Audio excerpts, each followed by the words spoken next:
Hey, patrons, welcome back to our Schmigadoon breakdown. It's our season series finale, maybe. Maybe? Who knows? Maybe. We'll see if there's a season or series 2. We'll see. This is the penultimate episode, or the final episode, and it's a final episode. It felt a little rushed, and like everything was tied up a little too neatly with a bow. Probably the weakest episode. Yeah. I liked it, but I thought it was a good conclusion considering what the setup was. Yes, I agree. I think if the setup was different, I'd probably be a little disappointed, but I think overall it did a decent job given what the restrictions were as COVID was getting bad. So yes, and that's understandable. It almost made me wish this was a day and date, like kind of all the episodes premiered at once as opposed to weekly. I know that kind of kept it in the conversation, but I would have much preferred to have watched this all in one go, and I feel like the ending wouldn't have felt as jarring to me as it did here. Yeah, they're doing the Hulu model of like releasing it weekly, and it's like I hate that. The Netflix model is everything goes out at once, unless it's a garbage reality show. There is something to say about like how The Mandalorian does it and how the Marvel shit always stays in the news all the weeks. And Schmigadoon did that. It's just this show felt like it would have been better in a full meal as opposed to having a bunch of snacks.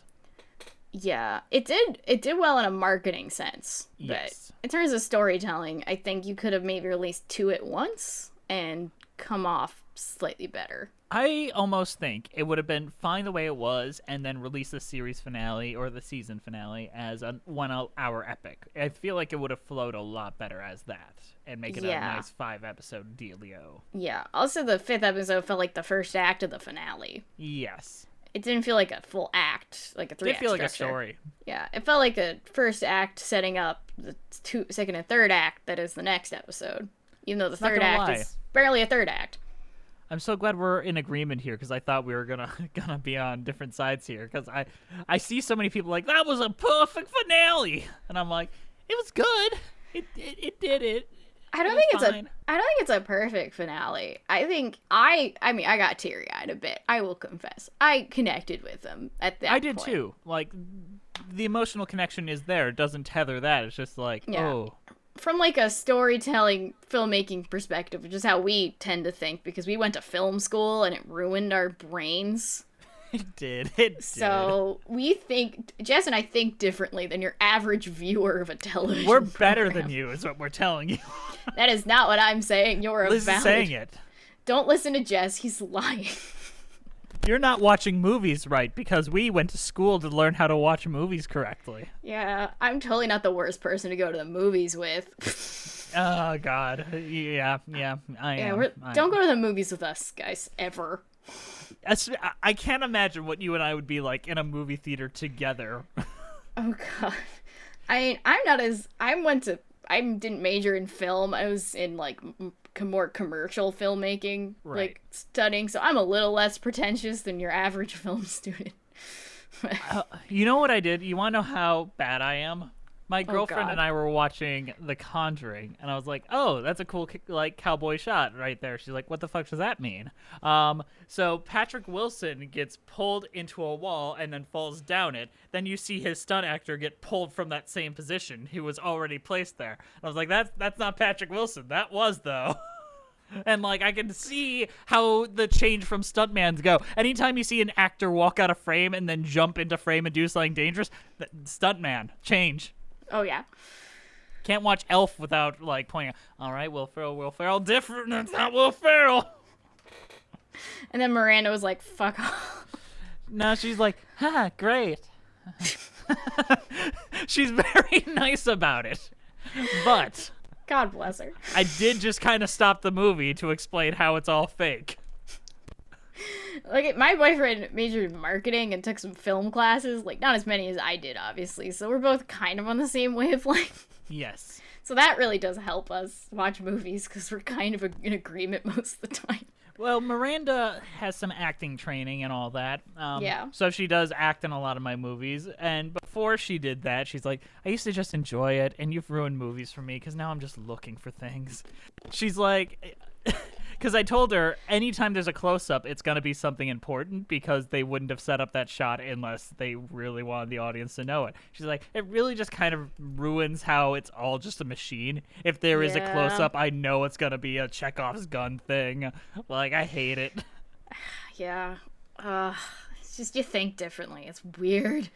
It's all a math problem at a certain point. That's all editing and filmmaking is figuring out the mathematical conclusion to like all these pieces. Like the snowman. Like, how do you put those pieces together to make it my ex-girlfriend's husband murdered?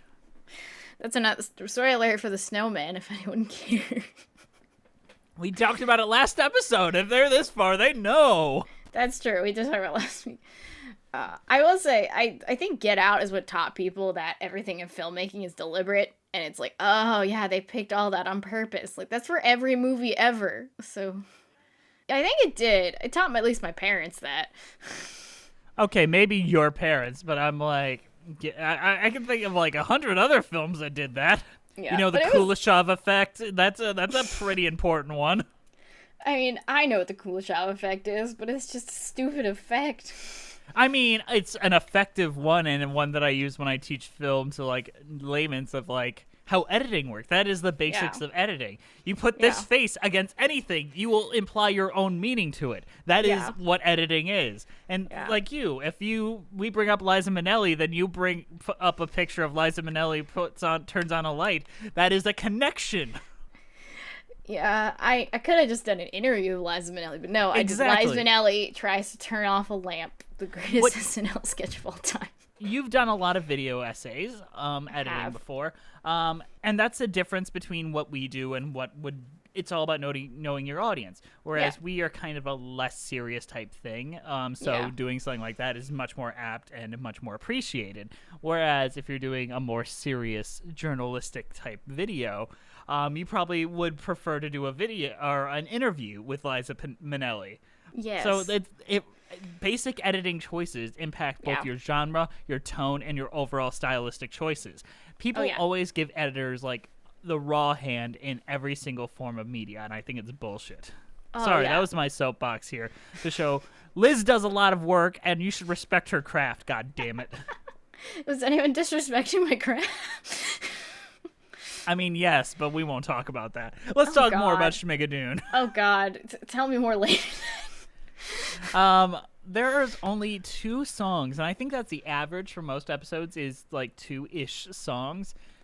The main one, which is kind of the payoff to the entire story, which is You Make Me Want to Sing, which is Keegan-Michael Key.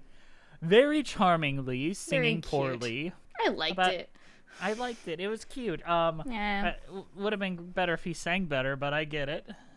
Yeah, I think he can sing. We learned that in the prom. I mean... Yeah, he can kind of sing. He learned that in the prom. Let me clarify. He can sing pretty well for a Detroiter, yeah. Yeah. Dear Lord. I don't know if that's Detroit slander or not, but I don't live there, so... I do, so I can slander Detroit all I want. You know, Keegan-Michael Key is like the one guy we have. You know, the Detroit parades, they bring him out. He's on his own parade float. He's literally every year there is a parade, and Keegan-Michael Key has his own fucking float because Detroit. We've got one guy, him and Eminem. Yeah, I have Bam Margera. See, last week you weren't gonna tell people where you live. Now you just did. Yeah, I basically did. But yeah, who cares? No one knows where I actually live. Not even me. Yeah, that's on purpose. I think the scene's cute. Yeah. Cecily Strong's acting chops and the monologue that builds up to it, that broke my heart. I love Cecily Strong. Like she deserves. I've only seen her in SNL, like your average person. Yeah. I think she has strong enough chops to make it outside of it, which has not been. She was my favorite part of the Ghostbusters remake. No, that was Kate McKinnon. She wasn't. She was the mayor's aide in the Ghostbusters remake. Oh, she was the mayor's aide. And she's so fucking funny in that movie. I forgot everything in that movie. I actually like that movie a lot, and she's very, very funny in it. I like that movie. I defend it a bit. It's not a great movie, but I think it's important to have like young children, usually young women, like, see females in an action movie, like, conquering something, like, that's really empowering. I agree. Especially when you're really young. Like, when I was young, I watched Kim Possible, which is very empowering. So did I, but probably for the wrong reasons. I mean, I wanted to be Kim Possible. I'm just Wade now. So I want to be Kim Possible, but Ron Stoppable. I feel like that's my cosplay choice too. Yeah, I mean, oh my God, are you Kim Possible and I'm Ron Stop? Is that the energy we're giving off here? No, I'm Wade. Does that mean Andrew's Kim Possible? Yes, Andrew is Kim Possible. Or it's Bree. Actually, Bree's Kim Possible. Bree's Kim Possible, and then Andrew's the naked mole rat, if we're going on this metaphor. No, he's Dragon? He's the evil hench lady? Who's the Shigo? No, Bree Shigo. Bree Shigo, Andrew's Kim Possible. He has the hair for it. I don't care if it's stick figures. Draw that, please. Oh God, there's not many pictures of me. Follow her on Instagram. If you can't get past my private Instagram. Oh my God. Here's the thing. If people are private on Instagram, maybe don't try to throw out that follow request. I say in response to people I know are my fans following my girlfriend on Instagram. Can we cool that for a bit? I love y'all, but she don't want none of this. She keeps out of it for many reasons. Valid. I mean, I'm probably gonna make a public Instagram at some point, so. Did I ever tell you that's why I stopped doing the YouTubes for about 10 years or 5 years? Because everyone's trying to follow you on Instagram? No, because they started, which is fine, you're allowed to follow me on Instagram, but then they started following my friends and asking very personal questions about me and them and all that. And that was like a line crossed that I was a little too young to know how to handle, so I just kind of distanced until I felt emotionally, mentally, and mature enough to actually handle an actual fan base. Yeah, that makes a lot of sense. Yeah. And I'm one of the few times I'm very proud of myself. I did a lot of things wrong in those early days. That was a right move. Yeah. Went to college, didn't think about it for a while, came back, and I was like, all right, let's try this for real this time. Yeah, I mean, I got on this YouTube game pretty late in my life, but I've been watching, but I'm just an editor. No one really knows I exist. Let me just say this. There was a time where I had double the subscribers as Christy of Musical Hell, and I was building her up. And now things have changed a lot, and I love it. This is the way the world is supposed to be right now. Yes. Bless you, Christy. You're amazing. We love you, Christy. I will take 1,000,000 bullets for you. Christy, I love you. Christy is one of the few real ones where I don't think she has a single fault. Yeah. Okay, I've been a big fan for years now, so. I got to be a fan of her as a human being before I got to be a fan of her work, which was a wonderful experience and one of the few things I was very lucky to be. Back to Schmigadoon. That song rocks. All the emotions in this scene really, really sell. Even like the goofy ones, like the Fred Armisen ending up with Alan Cumming and both of them leaving their respective wives. Yeah. It's like Fred Armisen is just like very matter of fact with the two. He's like, I am also a homosexual. I almost cried when like Alan Cumming said, and I'm in love with Mayor Manlove, and I was like my heart. I was doing there was a lot of tears during that. I was just like, oh my God. Also, like, there's this like idea that they shouldn't end up together, but that entire scene justifies it completely to where I'm not even gonna argue with it. I'm just like, okay. Because it makes it seem like they're both willing to put the work into the relationship, which wasn't apparent before. They both think it was worth putting the effort in. Yeah, the entire point of the last episode is basically like her learning not to control him and him learning not to control her, but adapting to each other, you know? Mm-hmm. Also, Josh caring. Yeah, I mean, Josh, and singing. Like, meeting her halfway and singing for her. Yeah. It really just expresses that relationships are hard, and as a person that's been in a long-distance relationship for, 75% of my relationship, I feel it on a daily basis, so... Relationships are hard, but after a while, once they get him working, it's worth it and it's easy. It feels easy to do everything that everyone says you should do. Yeah, like even when you like you see you live near your partner, so you have a different like way you approach it than I do. But I talk to him every day. I call him whenever I can. I see him whenever I can, and it's like not something I ever stress about. It's like okay, it's all gonna be fine. It's not hard to talk to him because I love talking to him. So I get it. Once you work a flow out, then it's like nothing.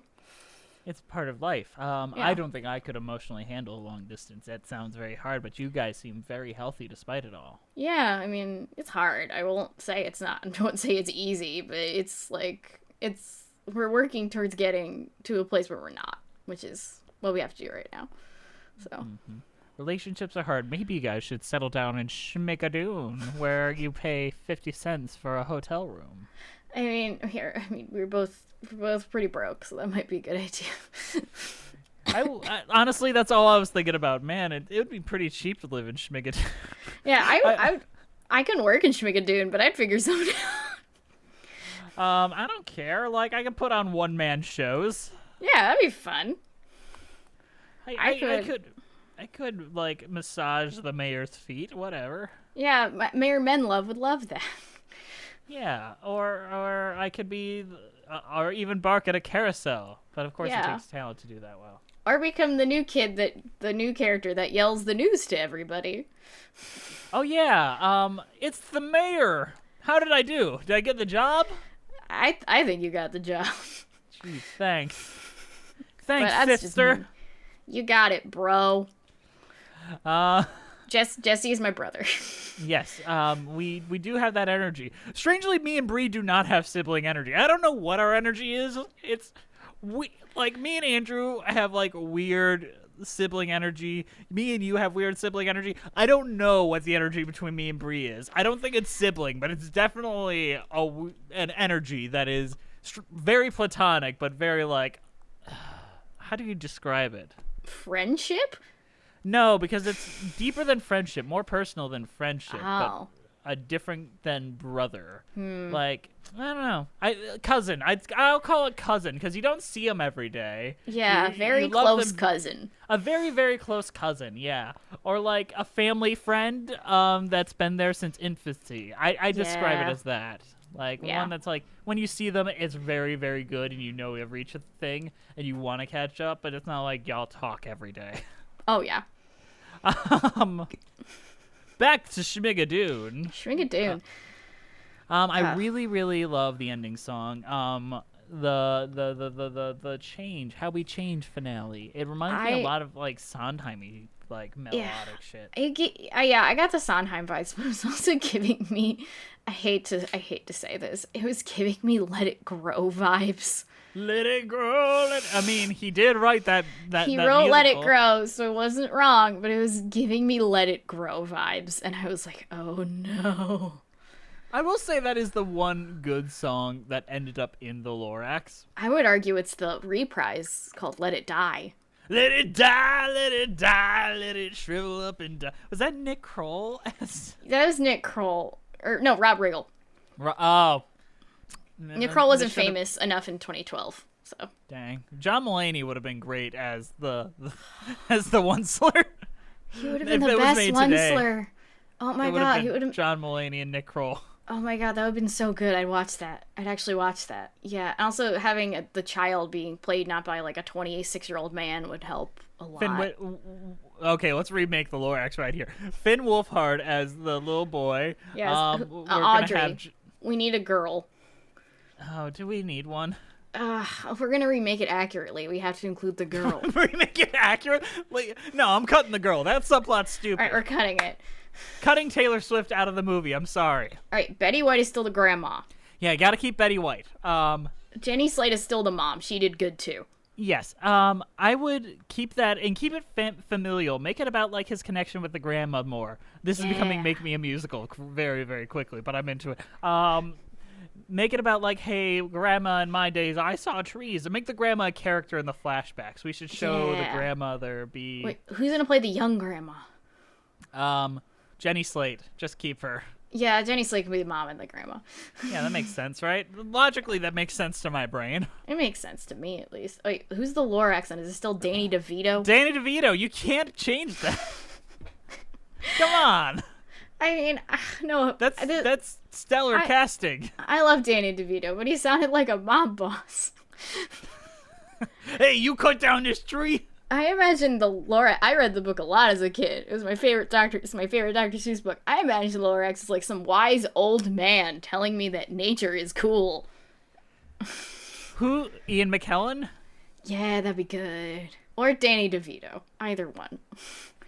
Yeah, I'm sticking with Danny DeVito. Sorry. That's fine. But we just have to lean more into the mob boss angle. Oh wait, maybe. no, I've got another one. Just 'cause mustache. Nick Offerman. Perfect. Keeping Nick Offerman. Nick Offerman. He's perfect. He can be blunt as hell. Yes. Yes. Hey, you cut down this tree? My tree? And maybe Danny DeVito can still be in the movie as like the Lorax's henchman. Yeah. So we can like still one have of Danny the bears, DeVito. The Bobaloop suits bears. Yeah, he's one of the bears who's like working for the Lorax. I think John Mulaney as the Onceler. Hello, Absolutely. Mr. Lorax. How are you doing? Hello there, John Mulaney. I'm Nick Offerman. I'm the Lorax, and well, hello, little man.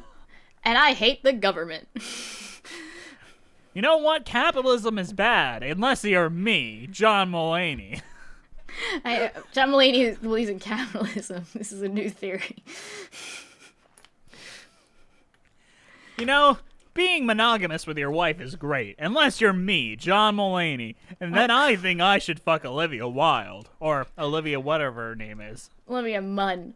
Olivia Munn. You know, that girl from Attack of the Show. Olivia Wilde is fucking Harry Styles, so. Oh, he should be the boy then. Oh yeah, that'd be even better. He can sing. Well, if we're really caring about who can sing, Taron Egerton. That's true. Either way, let's go see our version. No, Danny DeVito gets to play O'Hare. We're kicking out Nick Kroll. Okay. Oh yeah, that's better. I like that better. And leaves more in the mob boss thing. Yeah. I hope you enjoyed this minor reboot of Make Me a Musical we just conjured up. This was unscripted.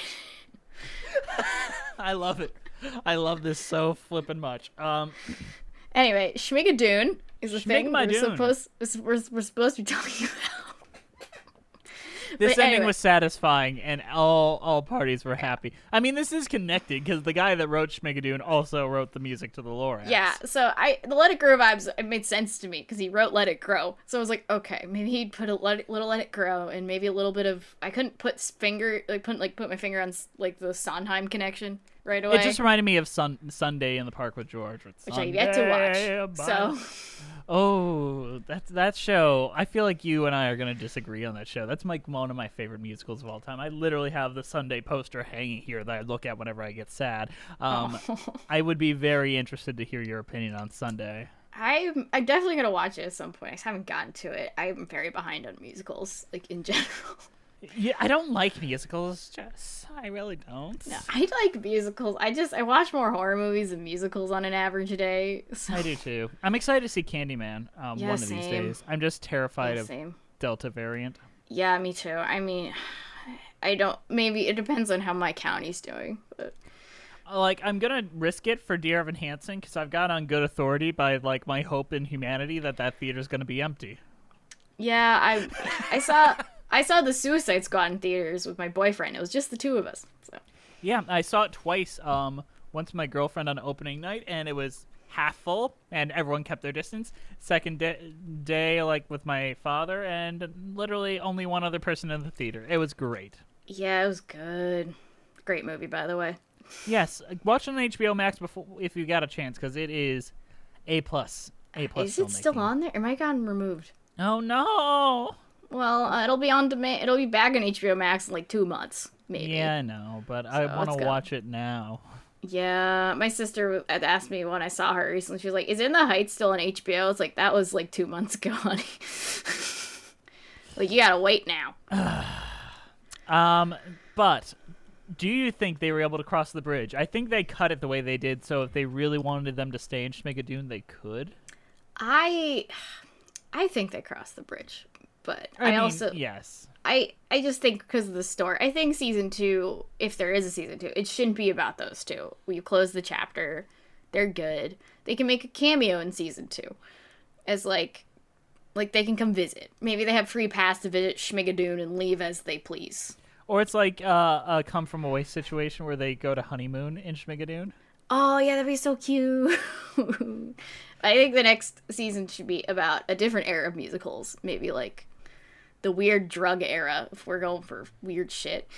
Oh god, I think he announced if he were to do season 2, it's going to be Steven Schwartz and Steven Sondheim. Like, which is I agree.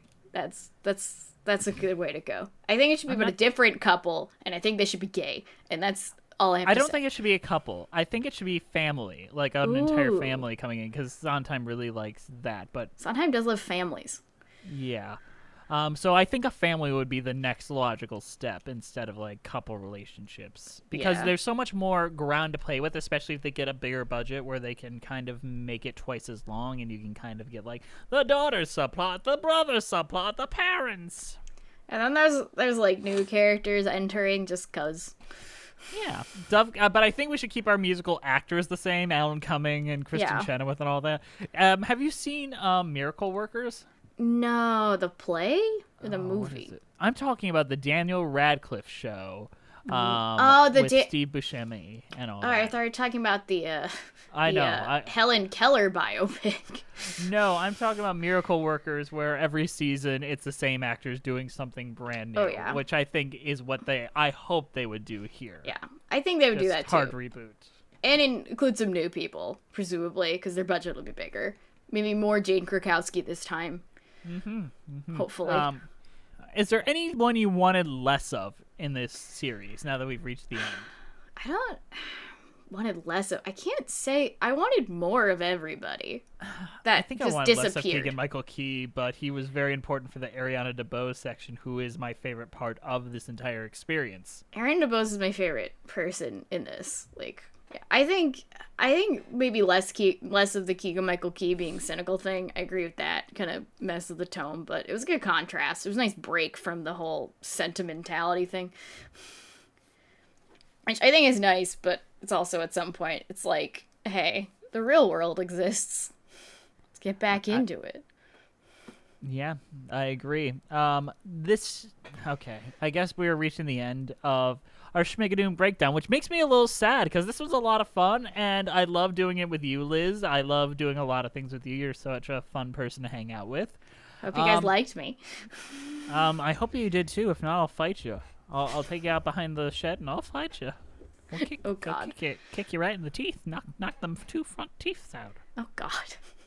Yeah, only the front one. Okay, that's good at least. Only the front ones. You're gonna talk like, you know, that Christmas song about wanting your 2 front teeth? I'm not stalling so Liz can find a cheese rating. oh, okay. I didn't know that you're doing. Okay. But I love this show so much, and honestly, there's only 1 cheese rating I can give this, because we've been thirsting real hard for Ariana DeBose throughout the entire thing. Did you watch the Wicked Live thing that they did a few I did not. days ago? I did not. I was at the beach with my family at the time. So. Oh, that sucks. You gotta hang out with your family. It's not even subtly an audition for the Wicked movie. It's not even like subtle about it.